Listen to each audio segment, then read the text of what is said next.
जय हिंद साथियों, जय हिंद विद्यार्थियों। मैं मनीषा शर्मा, मेरे चैनल का नाम है study IQ 140 with Manisha Sharma.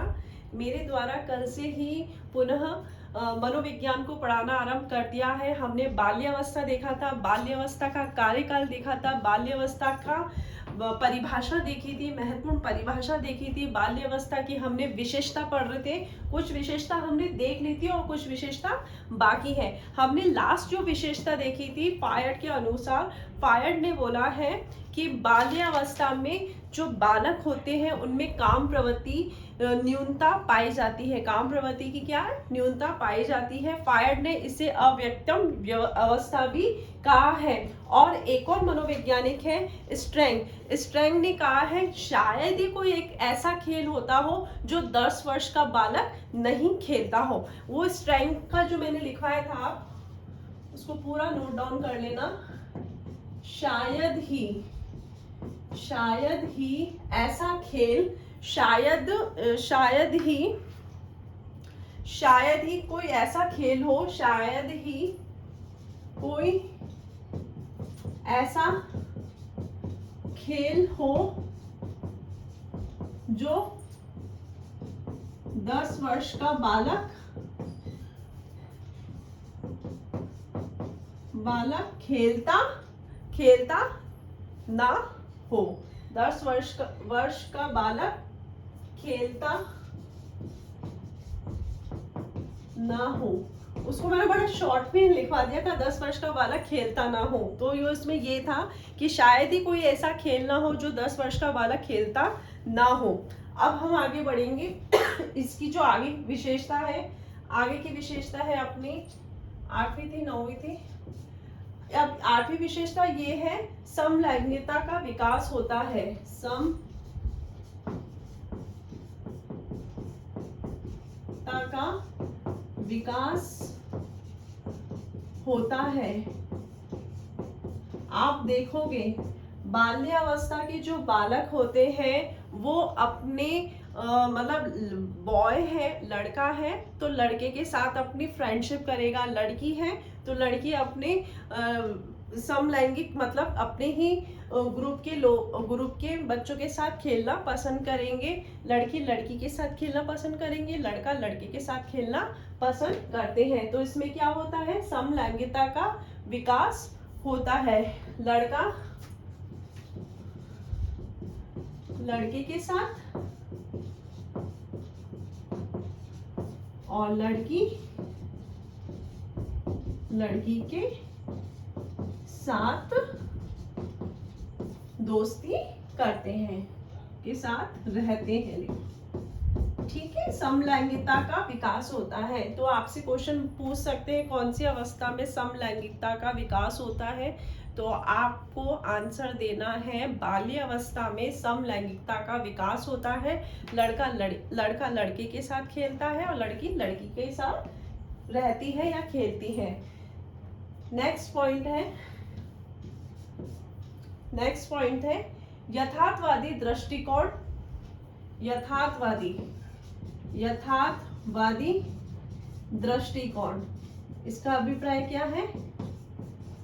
यथार्थ मतलब सत्य में जीना।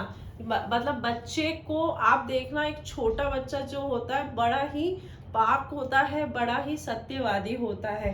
उसके जो विचार होते हैं वो बड़े ही शुद्ध होते हैं, बड़े ही सत्य होते हैं। तो उनका जो जीवन होता है, जो उनका जो देखने का सोचने का तरीका होता है वो बड़ा ही यथार्थवादी दृष्टिकोण होता है। अर्थात वो सत्य को ही समझते हैं।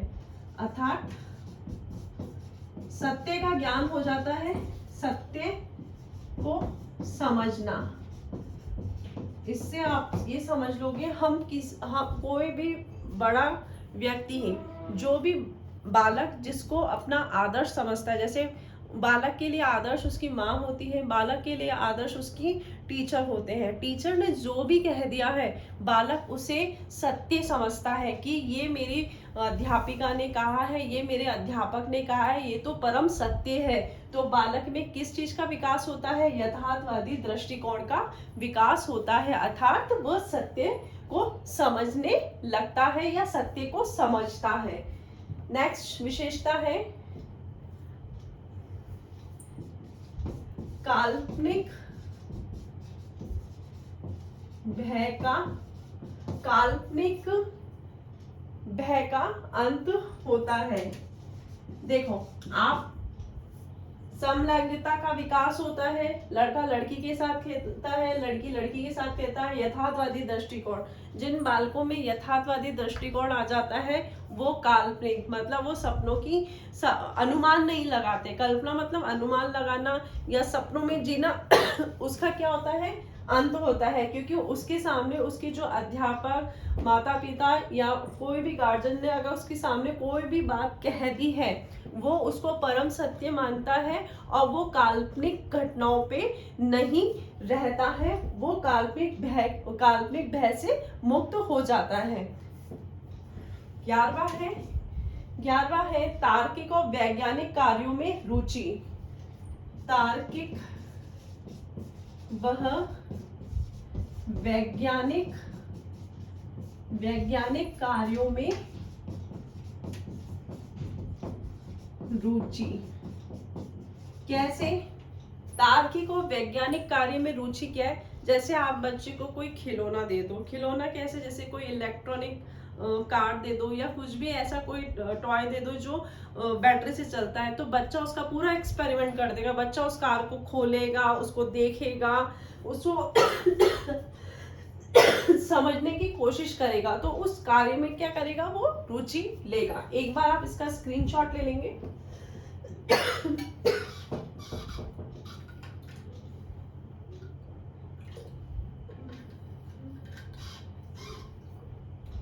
तार्किक और वैज्ञानिक कार्यों में रुचि सूक्ष्म चिंतन करना शुरू कर देता है। क्वेश्चन ये आ सकता है, सूक्ष्म चिंतन,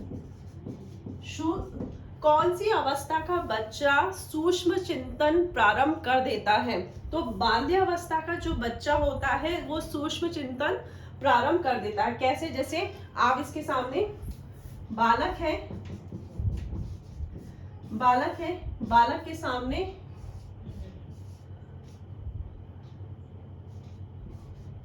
ये गाड़ी है, कार है।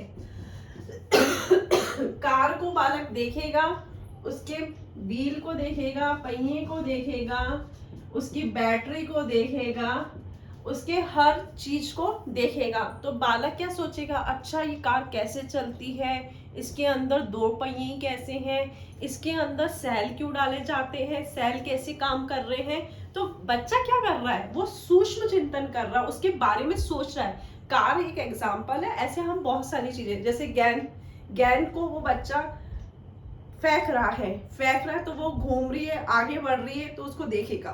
कोई भी चीज हो जिससे बच्चा खेलता है तो उसमें वो सूक्ष्म चिंतन प्रारंभ कर देता है। तो आपसे ये क्वेश्चन ये पूछ सकते हैं कि कौन सी अवस्था में, ये इंपॉर्टेंट हो गया है, कौन सी अवस्था में सूक्ष्म चिंतन का प्रारंभ होता है? तो बाल्य अवस्था में सूक्ष्म चिंतन का प्रारंभ होता है। ये इंपॉर्टेंट है, इसको आप जरूर ध्यान रखना। तो बाल्य अवस्था में। फिर है नेतृत्व के गुण की शुरुआत होती है, के गुण की शुरुआत होती है।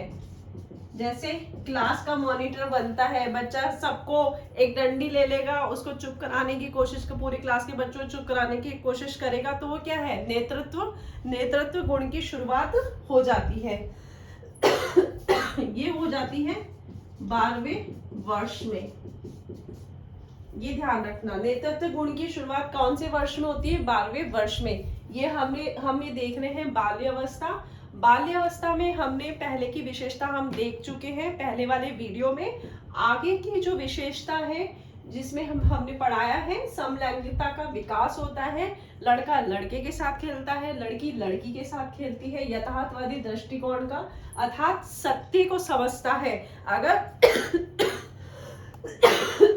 अगर उसके टीचर ने बालक के सामने कुछ भी कथन कह दिया है, वही परम सत्य होता है, उसको ही सत्य मानता है। एक बार वो अपनी मम्मी की भी कहना नहीं मानेगा जितना वो अपने टीचर का कहना मानता है। काल्पनिक भय का अंत होता है। तार्किक वैज्ञानिक कार्यों में रुचि होती है, सूक्ष्म चिंतन प्रारंभ होता है। तार्किक और वैज्ञानिक कार्यों में मैंने आपको बताया कि बच्चे के पास कोई भी रिमोट वाली गाड़ी दे दो या कोई भी ऐसी वस्तु दे दो तो बच्चा उस चीज को खोलेगा, देखेगा और उस पे अपना मतलब अपनी कारीगरी करेगा। तो सूक्ष्म चिंतन का प्रारंभ होता है। नेतृत्व के गुण की शुरुआत होती है, ये 12वें वर्ष में प्रारंभ हो जाती है। एक बार आप इसका स्क्रीनशॉट ले लेंगे।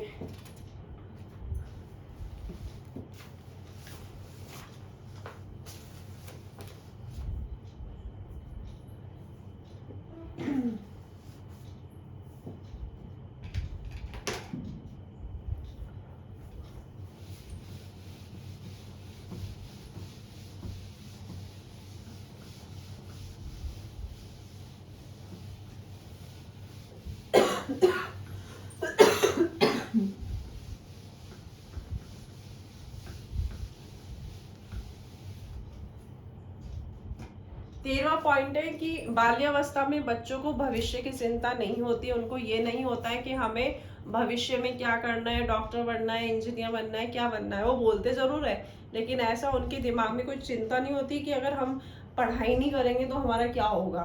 तो आप नेक्स्ट पॉइंट देखेंगे, भविष्य की चिंता नहीं होती है। भविष्य की चिंता नहीं होती है।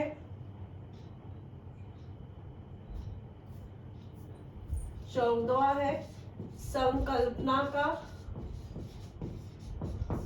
विकास होता है।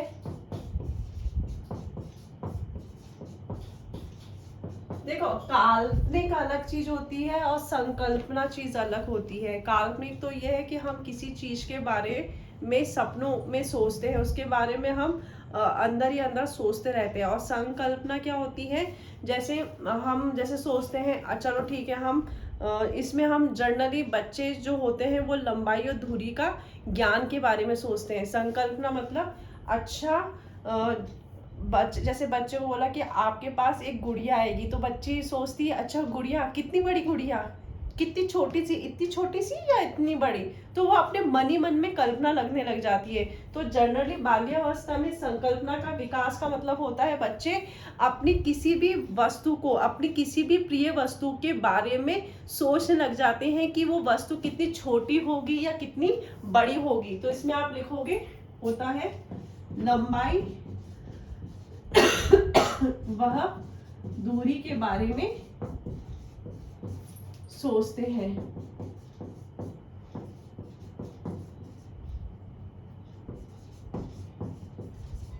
जैसे मम्मी अपने बच्चों को कह दे आज तो पापा आपके लिए चीज ला रहे हैं, तो बच्चे क्या बोलने लग जाते हैं, अच्छा मम्मी पापा कितने दूरी पे है, पापा कब आएंगे।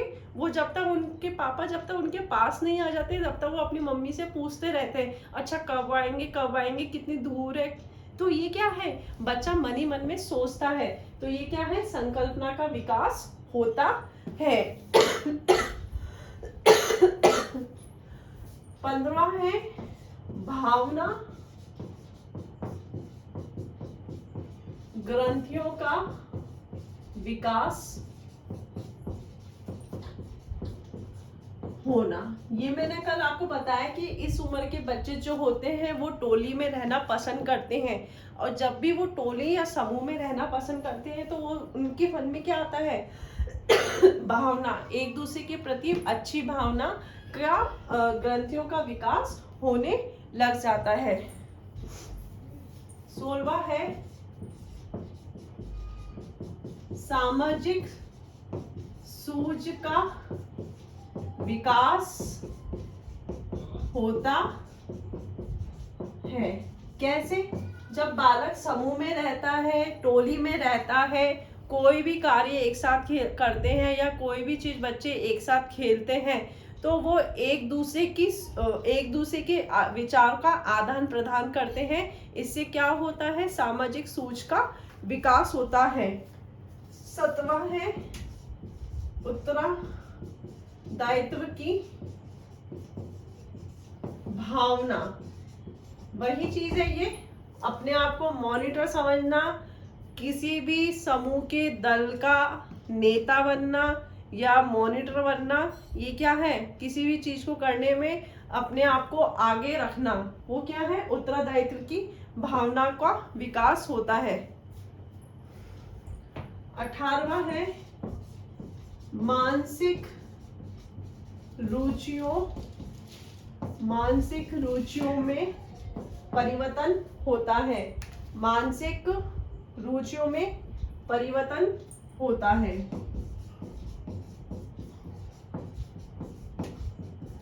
आप देखना बाल्यावस्था का जो बालक या बालिका होती है, उनका कोई भी जो चीज होती है या उनका किसी भी चीज में इंटरेस्ट होता है, वो एक ही चीज में इंटरेस्ट नहीं होता है, उनका इंटरेस्ट बदलता रहता है। वो अपना कभी वो घर खेलते हैं, कभी वो इंडोर गेम खेलते हैं, कभी आउटडोर गेम खेलते हैं, कभी वो पढ़ते हैं, कभी वो नाटक करते हैं, कभी वो भाषण करते हैं। तो ये क्या है, उनकी रुचियों में परिवर्तन आता देखते हैं अपन। वो सब चीजें क्या होती हैं, उनके मन में जो विचार आते हैं, ठीक है हमें इस समय ये करना है, हमें ये कार्य करना है। तो इस तरीके से क्या है कि बाल्यावस्था में रुचियों में परिवर्तन होता है, मानसिक रुचियों में परिवर्तन होता है। ये इंपॉर्टेंट है, ये ध्यान रखना। बालक कौन सी अवस्था में बालक में मानसिक रुचियों में परिवर्तन पाया जाता है?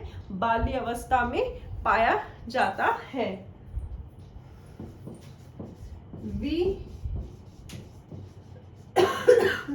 विकेंद्रीकरण का प्रारंभ। आप देखोगे बाल्यावस्था में बच्चा जो होता है वो टोली में रहता है, समूह में रहता है। तो बहुत सारे बच्चों का जो ग्रुप होता है, एक ही एज के बाल्यावस्था के बच्चे बहुत सारे हैं, तो उनको छोटे छोटे कार्य में विभक्त कर देते हैं। अच्छा तुम ये करो, तुम ये करो। तो इससे क्या होता है, विकेंद्रित, किसी चीज को फैलाना। मतलब आप देखो केंद्रीकरण मतलब सेंटर। जैसे विकेंद्रीकरण में क्या होता है, जैसे अपन ये तो होता है केंद्र, और विकेंद्री क्या होता है, बहुत सारे बच्चों के समूह को इकट्ठित करना। मतलब केंद्र में तो एक ही होगा, और विकेंद्रीकरण में क्या होगा कि आपके जितने भी बच्चे होते हैं वो संगठित रूप से कार्य करते हैं, वो विकेंद्रीकृत कहलाते हैं। विकेंद्रीकरण का प्रारंभ होता है। एक बार आप इसका स्क्रीनशॉट ले लेंगे।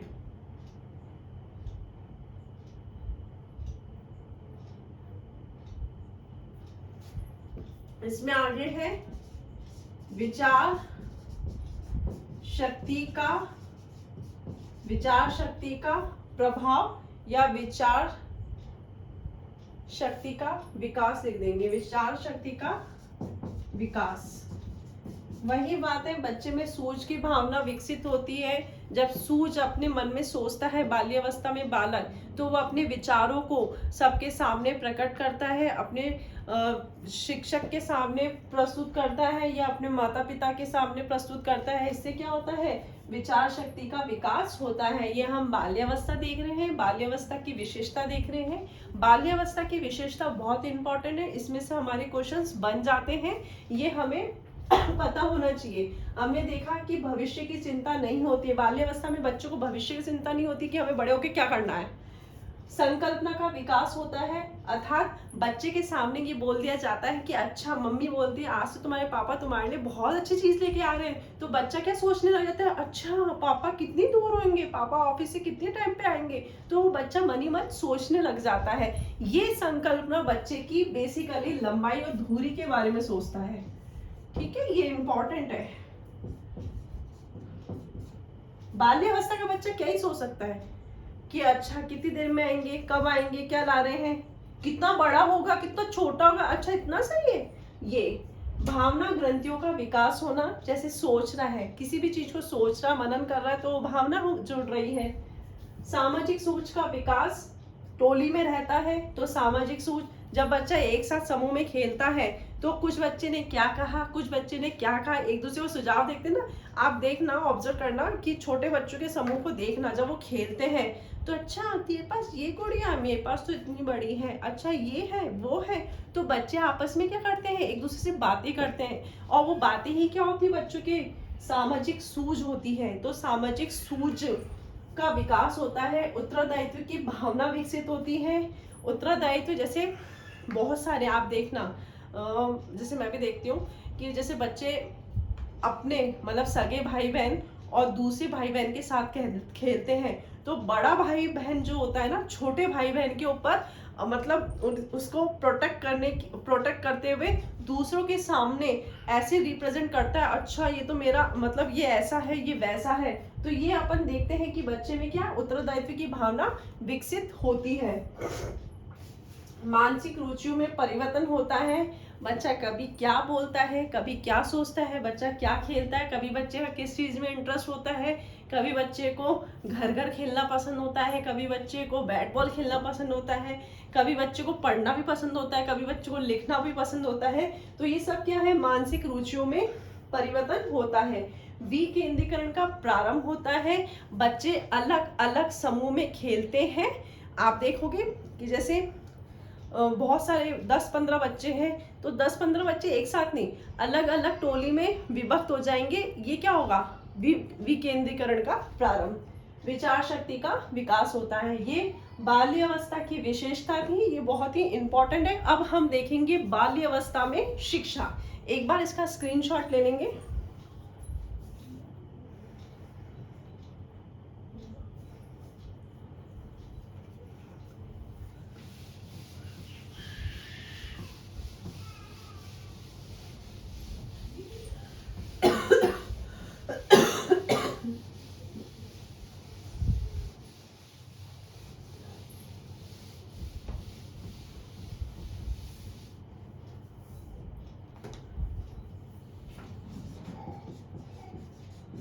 बाल्यावस्था में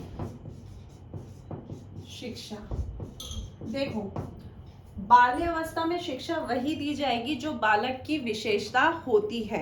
तो बाल्यावस्था में जो शिक्षा, इसमें आपके ब्लेयर, इसमें से अभी तक कोई क्वेश्चंस नहीं आया है, तो मतलब इतना आपकी विशेषता में से फिर क्वेश्चंस पूछ लेते हैं, लेकिन शिक्षा कैसी देनी चाहिए इसमें अभी क्वेश्चन नहीं आया है। तो ब्लेयर जॉन्स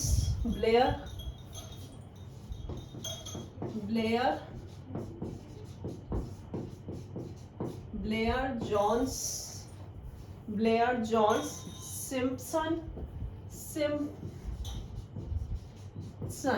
क्या कहते हैं, ब्लेयर जॉन्स और सिम्पसन कहते हैं, बाल्यावस्था वह समय है जब बालक के आधारभूत दृष्टिकोण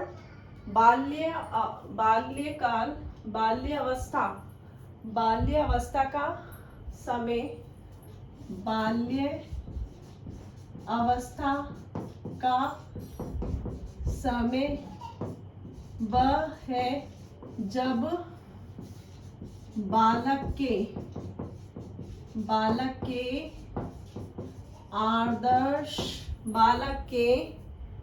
बाल्यावस्था वह समय है जब बालक के आधारभूत दृष्टिकोण मूल्यों, बालक के आधारभूत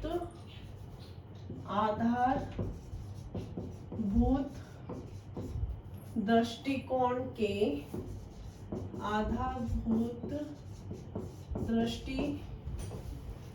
दृष्टिकोण मूल्यों और आदर्शों का निर्माण, आदर्शों व मूल्यों का निर्माण, बहुत बड़ी परिभाषा है जो एकदम से याद भी नहीं होती है। बाल्यावस्था वह समय है जब बालक के आधारभूत दृष्टिकोण मूल्यों और आदर्शों का निर्माण बहुत कुछ सीमा तक हो जाता है। आदर्शों व मूल्यों का निर्माण बहुत कुछ सीमा तक हो जाता है।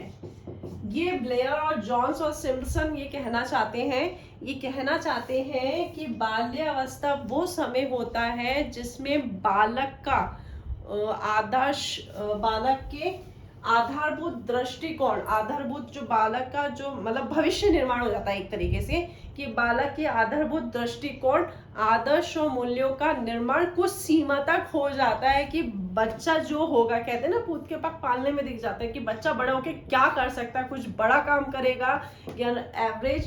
तो ये बच्चे के आधारभूत दृष्टिकोण और मूल्यों का निर्माण हो जाता है इस अवस्था में, ये कहना चाहते हैं। अब इसमें शिक्षा कैसी होनी चाहिए, शिक्षा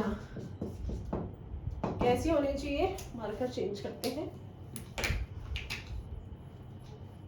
शिक्षा होनी चाहिए भाषा पर बल देना चाहिए। आपको पता है कि बच्चे जो होते हैं, छोटे बच्चे जो होते हैं, उनका आईक्यू लेवल बहुत अच्छा होता है। बच्चे को जो कुछ सिखाओ वो सीख सकते हैं, भाषा को सारी लैंग्वेज सिखा सकते हैं इस उम्र के बच्चे को। तो इन्होंने क्या कहा है कि भाषा ज्ञान पर बल देना चाहिए, ऐसे भी लिख सकते हो, भाषा ज्ञान पर बल। ठीक है साथियों, भाषा ज्ञान पे बल देना चाहिए। स्ट्रेंथ कहता भी है, स्ट्रेंथ क्या कहता है, बालक में भाषा का स्ट्रेंथ ये कहता है बालक की भाषा में सर्वाधिक रुचि होती है। बालक की भाषा में सर्वाधिक रुचि होती है। देखो हम ये पढ़ रहे हैं बाल्यावस्था में शिक्षा।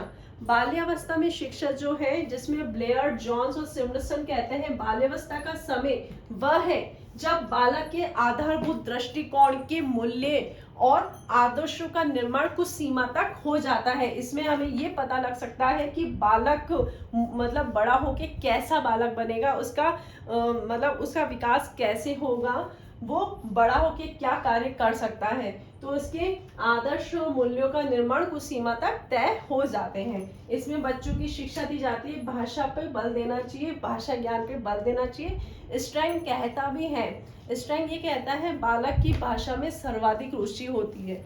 बच्चा तरह तरह की भाषा बोलता है ना, हिंदी भी बोलता है, इंग्लिश भी बोलता है। बच्चों आजकल तो स्कूलों में विभिन्न प्रकार की भाषाओं का ज्ञान भी दिया जाता है, संस्कृत भी बोलता है, स्पेनिश भी बोलता है, फ्रेंच, सब कुछ बोलना सीख जाता है। बालक की भाषा में सर्वाधिक रुचि होती है।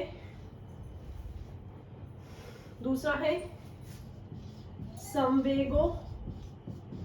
संवेगों की अभिवृत्ति पे बल देना चाहिए। अपन ने पढ़ा था संवेग प्रभावी होते हैं, तो इसमें क्या है, संवेगों की अभिवृत्ति पे बल देना चाहिए। बच्चों की मतलब एप्टीट्यूड और एटीट्यूड पे बल देना चाहिए। बच्चों की जिज्ञासा संतुष्टि होना चाहिए। अगर बच्चे किसी चीज को जानने की जिज्ञासा रखते हैं, किसी चीज के बारे में पूछते हैं, तो बच्चे की जिज्ञासा को तुरंत संतुष्ट करना बहुत जरूरी होता है। बच्चे को कभी भी ना में आंसर नहीं देना चाहिए। बच्चा अगर कोई किसी चीज का क्वेश्चन पूछ रहा है तो बच्चों को तुरंत प्रभाव से बच्चे की जिज्ञासा को शांत करना बहुत जरूरी होता है। तो बाल्यावस्था में जो शिक्षा होती है उसका तीसरा पॉइंट ये भी है, जिज्ञासा की संतुष्टि। जिज्ञासा की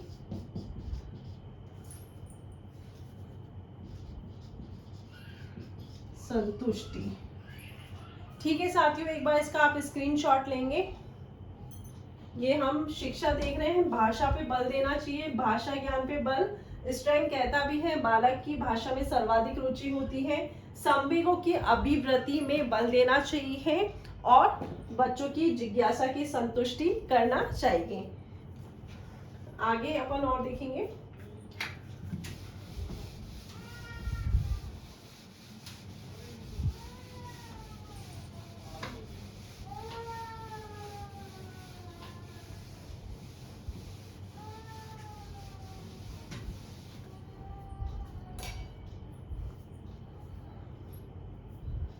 चौथा है रचनात्मकता वह संग्रह,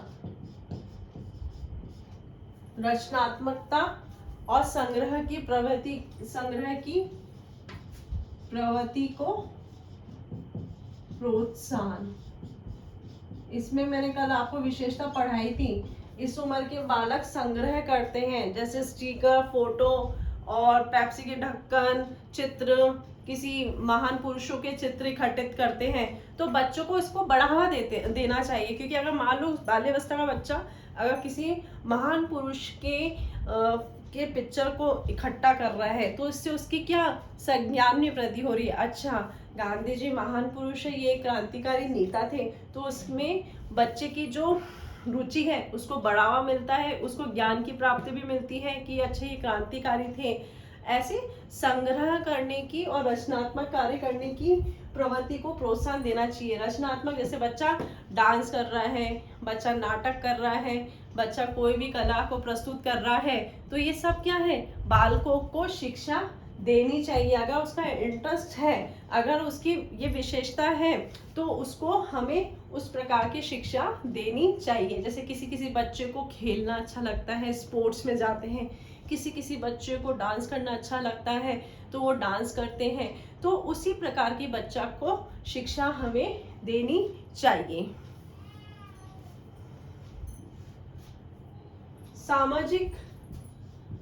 सामाजिक वह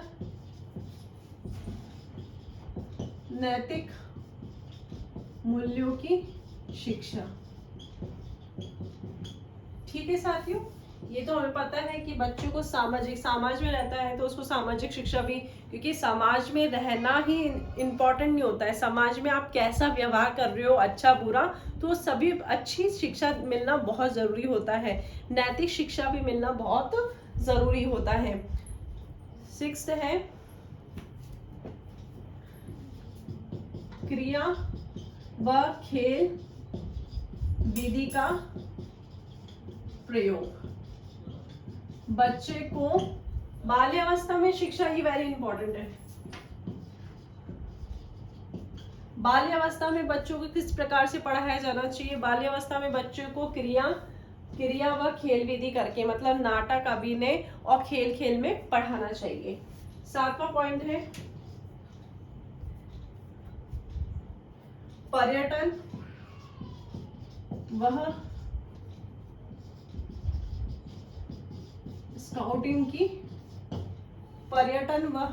स्काउटिंग की व्यवस्था। स्काउटिंग की शिक्षा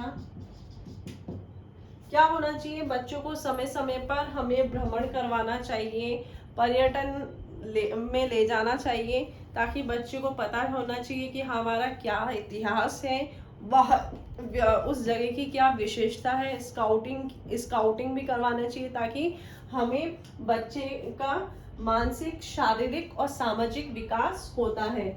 8वां है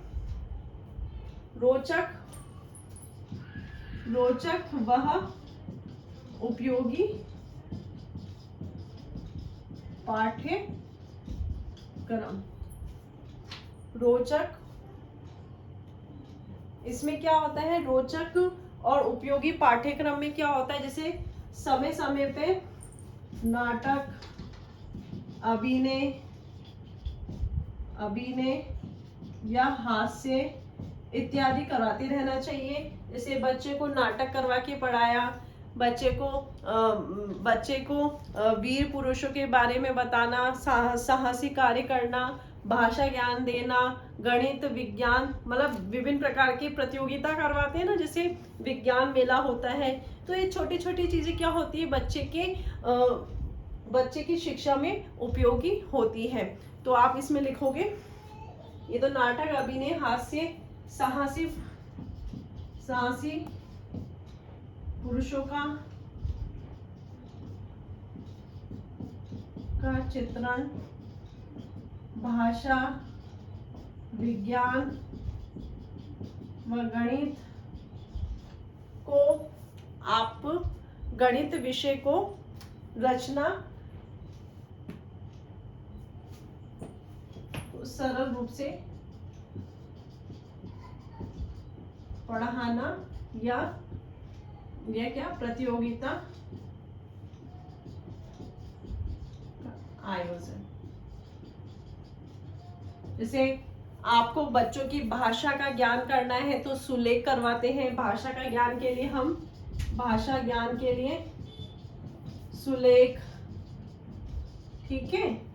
तो ये क्या है, रोचक और उपयोगी पाठ्यक्रम का निर्माण करना चाहिए। ये हम पढ़ रहे थे बाल्य अवस्था में किस प्रकार शिक्षा देनी चाहिए। बाल्य अवस्था की यदि आपको विशेषता पता है तो आप विशेषता के अकॉर्डिंग ही बच्चे को आप बाल्य अवस्था की शिक्षा दोगे। ठीक है साथियों, ये आज की क्लास हमारी इतनी ही थी। हमने बाल्यावस्था पढ़ लिया है, बाल्यावस्था का कार्यकाल देख लिया, बाल्यावस्था की परिभाषा देख ली, बाल्यावस्था की विशेषता देख ली और बाल्यावस्था में बच्चों को किस प्रकार की शिक्षा देनी चाहिए वो हम सब ने देख लिया। अब हम कल पढ़ेंगे किशोर अवस्था। तो धीरे धीरे हम इसको पढ़ेंगे, फिर उसके बाद इनका मानसिक विकास, शारीरिक विकास और धीरे धीरे हम अपने पाठ्यक्रम को आगे बढ़ाते जाएंगे। तो आज की क्लास हमारी इतनी ही थी। जय हिंद साथियों, जय हिंद विद्यार्थियों, धन्यवाद।